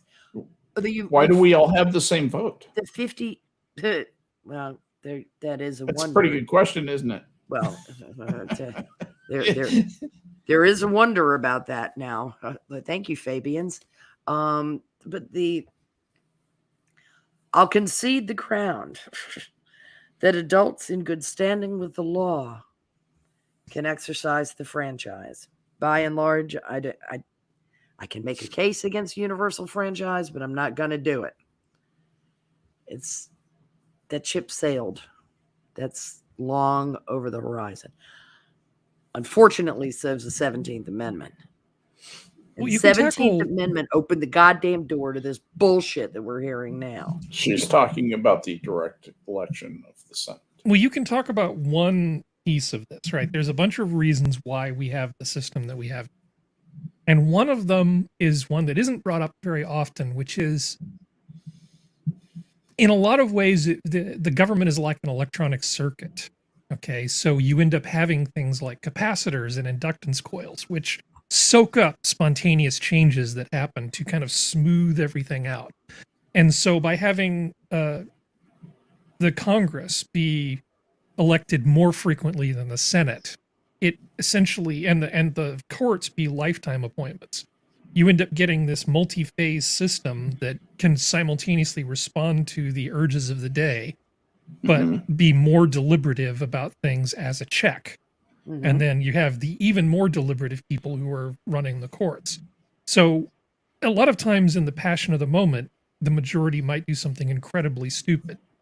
And our current system tends to filter a lot of that out without being completely unresponsive. It's a good balancing act that we have between short and long-term considerations. What I hear you saying is that the system, the way it's designed, inserts a little bit of, for lack of a better term, conservatism into the system, a little bit of a foot dragging kind of. It keeps the transformers from blowing in the lines. Well, I would say reactance is what it is. So for every impulse that comes out of the Congress or out of the House, there's basically a counter impulse that gets produced in the Senate. I mean, maintaining your metaphor, absolutely. Yeah.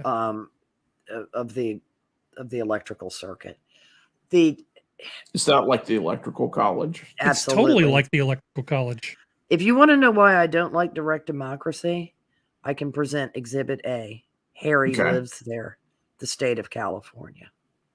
Do they have direct democracy there? With a proposition system has caused these impulses that's true. to overload the system. I see what you're saying. That's a good point, actually. You know, the fact that it says the Republic of California on the seal nauseates me. Because the prop system, first you say you do, and then you don't. Then you say you will, and then you won't. You know, I mean, it's this kind of nonsense where, like a windsock, Sacramento's under new instructions. And what happens is there's some downstream shit that never gets cleaned up from the first proposition that is left over years later that's not even, it's not duplicative, it's contradictory. Sacramento isn't always on the ball and cleaning shit up when it comes to reversal of course through the proposition system. Yes, gay marriage, no gay marriage, yes, gay marriage. And that is a social issue. That's not one involving an enormous amount of financial resources. But you will bleed a nation dry by, we're going to do this because everybody says we're going to do this. Oh no, we need to right the course, tack in another direction. Now we're going to do this because everybody in the country says we need to do it. You'll overload the system.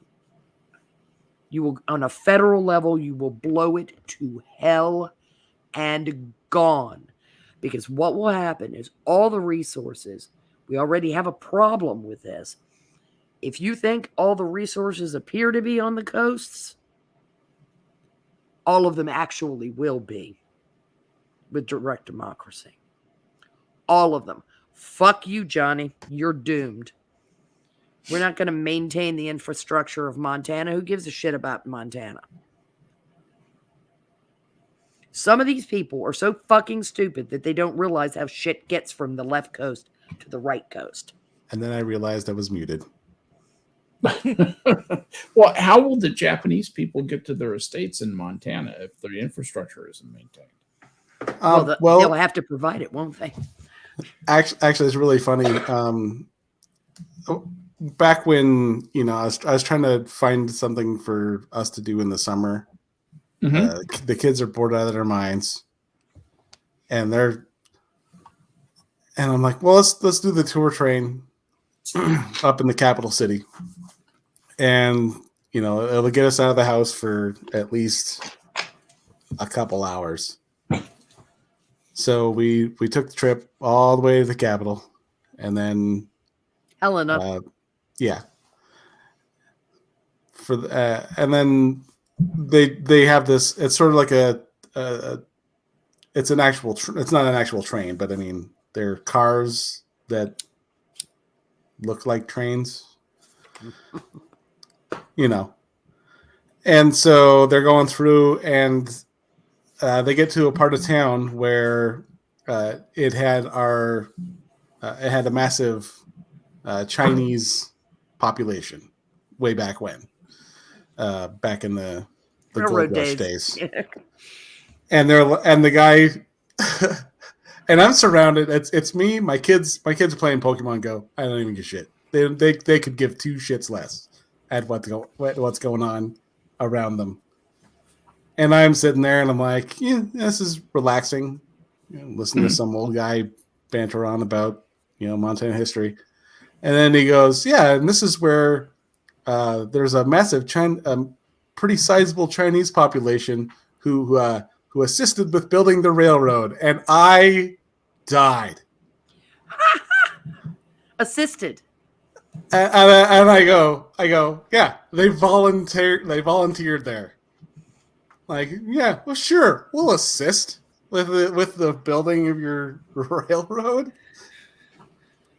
I looked at the guy. I'm like, more like voluntold. Am I right? And I nudge him, and he's just like, I don't get it. I'm like, they didn't help. What? They didn't help. Like, well, I mean, they helped, but it was sort of like build it or I'm going to bury you underneath this. Yes. Like, yeah, it was kind of forced labor camp. Something the Chinese are very good at doing also. But maybe they got the idea. Maybe they got the idea from railroad entrepreneurs in the United States. Who knows? Yeah, I mean, short of being in actual bondage, they were the closest thing to it. No, it's not to say that they didn't actually earn. Yeah, but it all had to be spent in the company store, didn't it? But yeah, you had to, if it wasn't for the fact that they, one of the massive groups of Chinese miners actually found gold, they pretty much they had to buy their freedom, that way. Yeah, it pretty much cost them everything. Indentured, so to speak. But yeah. more permanently indentured than most indentured servitude contracts were. Yeah, that was Like they that's had a to, pretty funny way of putting they assisted in building the railway. but yeah, it's just, and it was funny because it's usually pretty quiet. It's just people sitting around taking pictures, and then you just have me at the back of the train just rolling. Get attaboy. And I'm like, there's kind of some soft language there. Yeah, I mean, we don't. The way I look at the past is that we don't belabor the sins in the past, but we can't just wallpaper over them either. Acknowledge that it existed, and it was a rather dark time for the Chinese that worked on the railway. Fortunately, we don't do this anymore. It's like, you want to talk about erasing history? Yeah, that is how you do it. yeah, yes, by using a word like assist. When They helped us out. That's like saying black people were assisting on plantations. It's like fortifying an election. Yes. Wait, no. They assisted in bringing in the cotton crop. Yes, that's it. Sharecroppers too. They assisted. Oh God, yeah. You know, The sharecroppers who were tied to the land. yeah. Talk about the old agrarian aristocratic system of Great Britain taking hold in the New World. I give you the American South. Man, it took hold in Georgia, South Carolina, and Alabama. Yeah, the deep South in the cotton country. Yeah. Unbelievably strong. That kind of goes with the joke I told, which I thought was funny, but you guys didn't hear it because I was muted. No. When they're like, "Oh yeah, I built this guillotine. Now, can you put your head in there and we can test this out?" Yes. Yep, the national razor that shaves so close. Mm-hmm. The poetry of language, so remarkable. That euphemism is just. I just remember back to the Mad Magazine thing. They did a thing. What was it? Guillotine. We've got the greatest little guillotine, nice and clean, never makes an error, and it helps our reign of terror. Yeah, that's the thing. That's why the American Revolution is the peculiar one-off that it is. Most revolutions end up tragically like the French and the Russian Revolution, with an enormous amount of grotesque violence, an enormous toll on the populace. Well, there was a lot of visible violence in France, but in terms of sheer bloodshed, Russia's definitely hold my vodka. Oh, absolutely, and because they had to have a civil war to boot, right? Added to it, right? You have the revolution, which was unpleasant enough as it was, right, for the Romanovs. As long as we're changing things, yeah, we're going to now have the Belarusians, the white Russians, go against the red Russians, and have themselves. Of course, you saw how long that lasted. Yeah, not very. And you were right on the heels of a global conflagration in Europe, which really assisted in making the 20s and the 30s paradise in Russia. If you were part of the Politburo.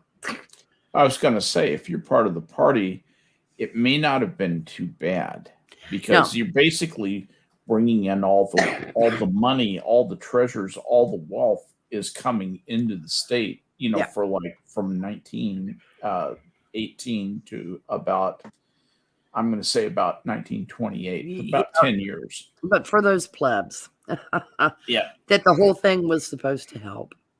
Oh, no, it just got shitty. It just went to shit. They went from autocratic emperor who was sclerotic and unresponsive, causing misery, to an oligarchy causing even more misery.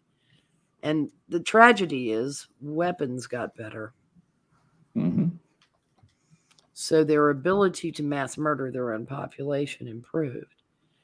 Not And to they mention, set to it with a will. didn't they? I mean, Stalin killed so many of his own generals. It's That amazing they almost survived. couldn't make war. That's right. Yeah, it's amazing they survived the Nazi invasion. Given the number of people he was executing for irritating him. And who was the number one irritant of Stalin his whole time? Who was the number one guy who pissed him off and ultimately pissed him off and made him laugh? Who was it? It was Khrushchev. It was a miracle that guy survived. Yeah. And Stalin always considered him to be a clown. And Khrushchev played that part to perfection. Yeah. He was really one of the brightest Soviet leaders, truly. Yeah. People think he was a brute, but he wasn't. Stalin was the brute. Brezhnev, they were Beria brutes. was a brute. Beria was a criminal. But well, yeah, I mean, but he was a psychopath. Piece of shit. It makes me happy that he was on his knees pleading for his life when he was shot through the face. Yeah, that's nice. But, just saying it out loud makes me happy. Good times. Good times. That guy deserved it. Oh my God, he deserved. He deserved worse. Levante Beria was one of the most evil people to ever live. Truly. I'm sorry. Go ahead. Papa. Show me the man. I'll show you the crime. He's actually a man after the Democrats' own heart. Yeah, round up the usual suspects. Well, because they're basically saying that now. They've done something wrong.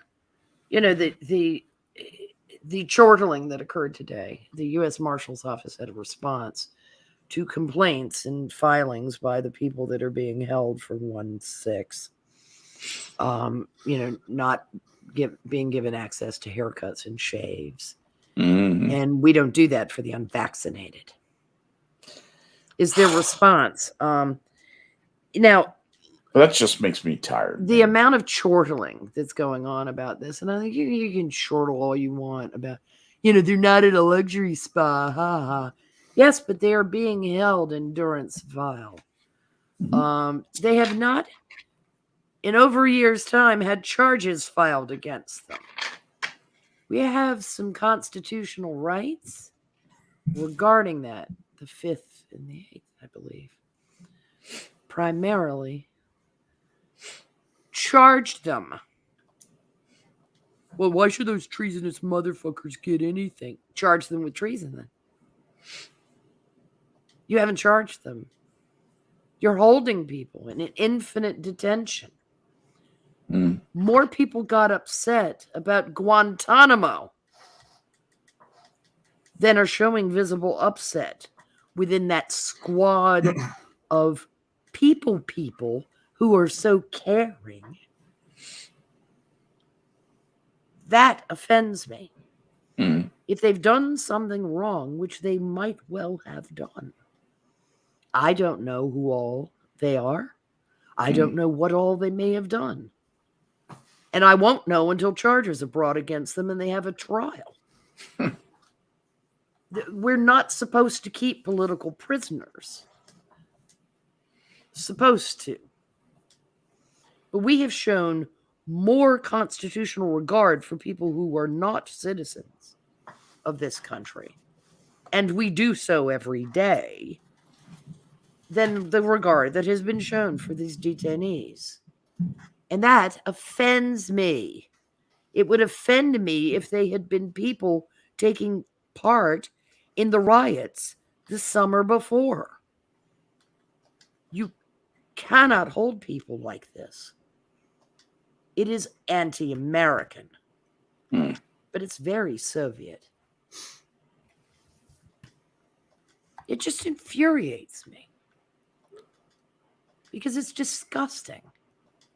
And we know the person in charge of the detention facility has a bias against the political affiliation of these people. That is a known quantity. They had a history on Twitter and other social media. It's just, it flies in the face of the ACLU ought to be on fire about this. Back when they used to do shit like that. Back when they actually gave defended rights. Fucking rat's ass about all people's rights. The very unpopular defense that the ACLU put up for the Klan to march. The Klan to march in Skokie. It was incredibly politically inconvenient for a large number of people. It seemed tone deaf and disgusting, and it was absolutely constitutionally correct.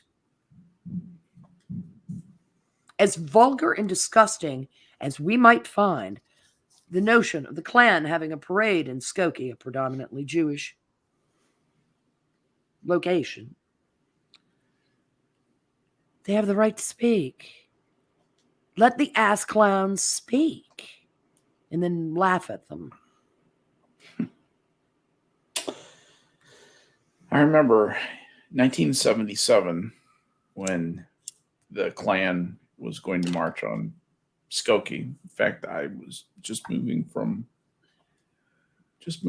San Francisco to Monterey about the time that was happening. And I remember thinking, this really sucks for those people. And I was, as pro-Israel, as I am now. And it was very tempting for me to come down and say, no, this is a bridge too far. There's some times where, hate speech has to be suppressed.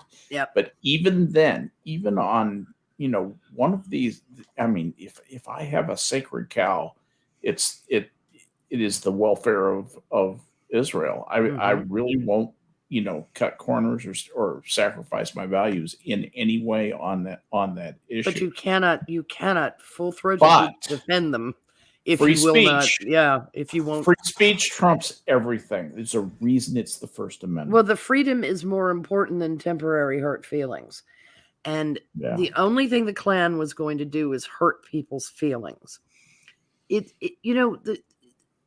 easy response is the old technique of shunning.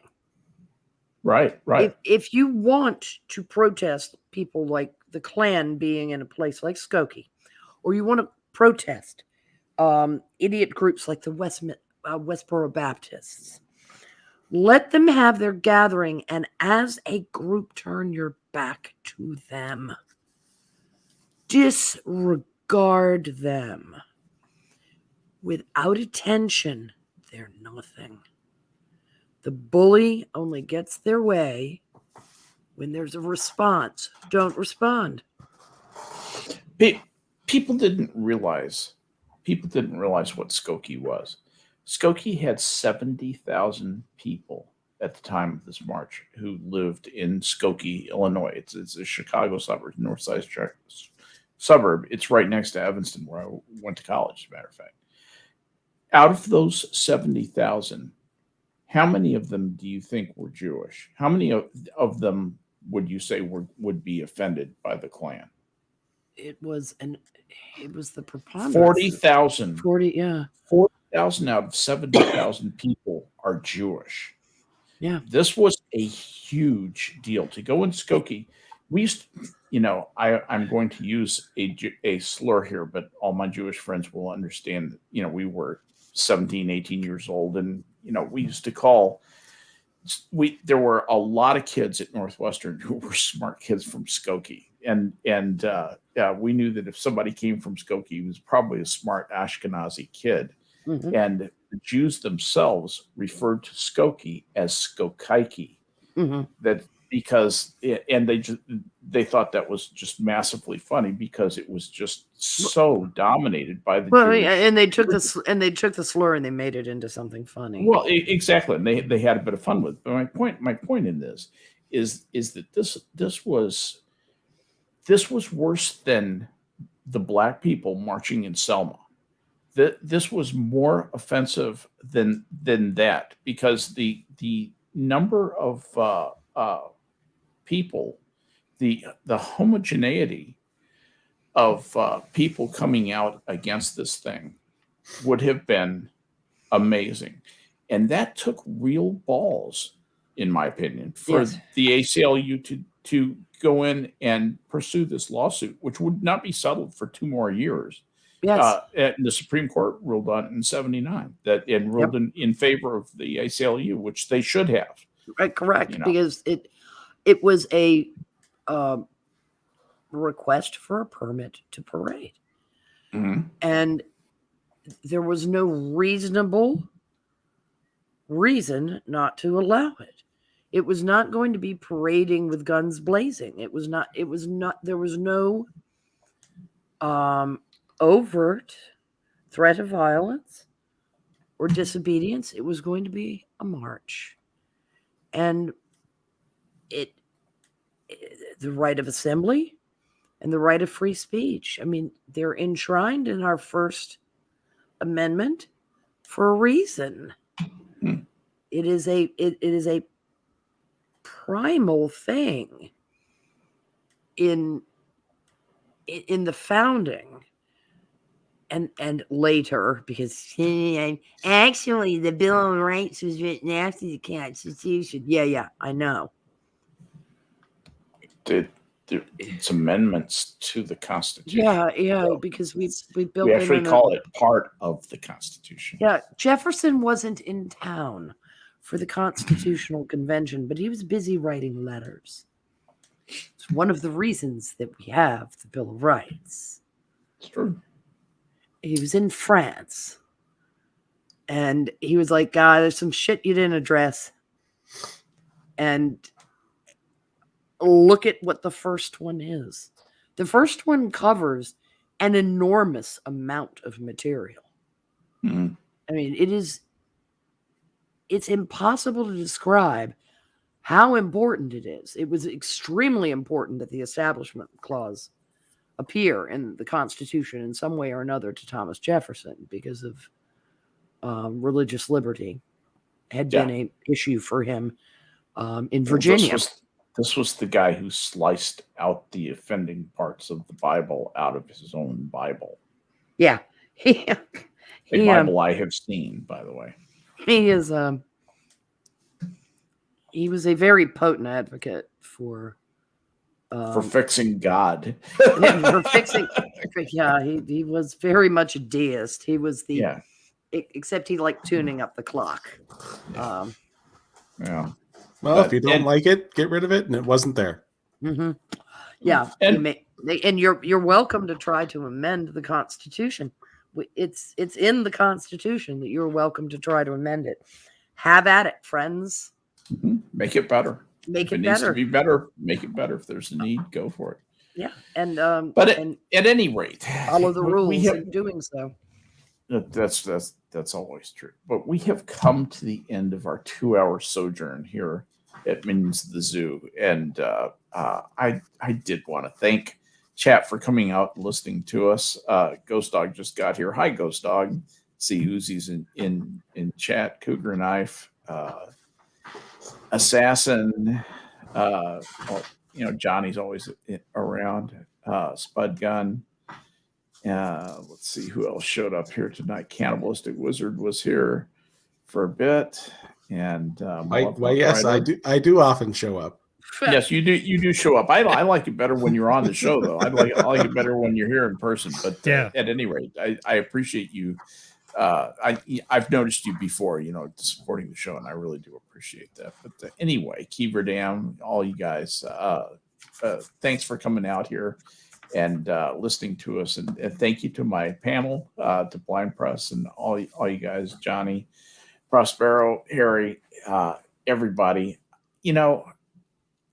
Westbrook Pegler who said we grow good men and women in small town America? Didn't he say something like we grow good people in our small towns with honesty, sincerity, and dignity? And it was when he was campaigning for Truman, and he was right. We have good people in our small towns. We have good people in flyover America. We have good people on the coast too. We can all be good people. We just take a breath, step back, and not throw that rock we have in our hand, but toss it on the ground and talk with the guy we're going to bean. We might make some progress. I hope that we can, but in the meantime, stay frosty, everybody. The zoo is closed. Good night. Good night.